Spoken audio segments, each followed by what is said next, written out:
ମା ଠାରୁ କିଛି ବଡ଼ ଶବ୍ଦ ନାହିଁ, ମା ଠାରୁ କିଛି ବଡ଼ ଅର୍ଥ ନାହିଁ। ଏ ଦୁନିଆରେ ଯିଏ ପ୍ରକୃତରେ ଭଲ ପାଇଥାଏ ସିଏ ହେଉଛି ମା।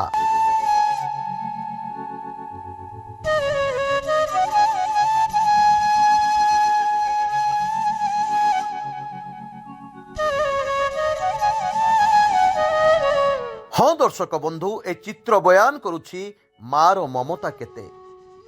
ନିଜ ମାକୁ ଖୋଜି ଖୋଜି ବ୍ୟସ୍ତ ହୋଇପଡ଼ୁଛି ବାଛୁରୀ ଛୁଆଟି, ହେଲେ ସେ ଜାଣିନାହିଁ ତା ମା ଏ ଦୁନିଆରେ ଆଉ ନାହିଁ ବୋଲି।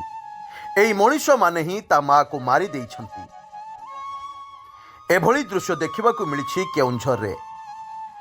ଗାଈଟି ପଲିଥିନ୍ ଭିତରେ ଥିବା କିଛି ଖାଦ୍ୟକୁ ଦେଖିଥିଲା ଏବଂ ପଲିଥିନ୍ ଭିତରେ ଥିବା ଖାଦ୍ୟକୁ ଖାଇଥିଲା, କିନ୍ତୁ ସେ ଜାଣିନଥିଲା ଏ ଖାଇବା ତା ପାଇଁ ଶେଷ ଖାଇବା ହୋଇଯିବ ବୋଲି।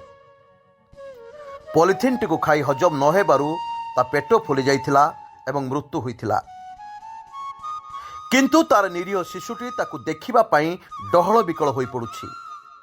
ଆଜି ଶିଶୁଟିର ମାଆକୁ ବିଶ୍ୱ ହିନ୍ଦୁ ପରିଷଦର ସମ୍ପାଦକ ରଞ୍ଜନ ଭାଇ, ମୀନା ଆପା, ନିର୍ମଳ ସେଠୀଙ୍କ ଉପସ୍ଥିତିରେ ଗାଈଟିକୁ ପୋତି ଦିଆଯାଇଛି।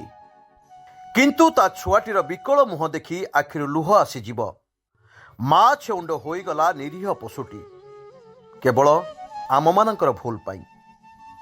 ଆମେ ଏହି ଭିଡ଼ିଓ ମାଧ୍ୟମରେ ସମସ୍ତଙ୍କୁ ଅନୁରୋଧ କରୁଛୁ, କେବେ ବି ଖାଦ୍ୟକୁ ପଲିଥିନ୍ ଭିତରେ ପୁରାଇ ବାନ୍ଧି ଫୋପାଡ଼ନ୍ତୁ ନାହିଁ, ବରଂ ଉଚିତ ଡଷ୍ଟବିନ୍ ବ୍ୟବହାର କରନ୍ତୁ। ଏମିତି କଲେ ହିଁ ବଞ୍ଚିପାରିବ ନିରୀହ ପଶୁର ଜୀବନ।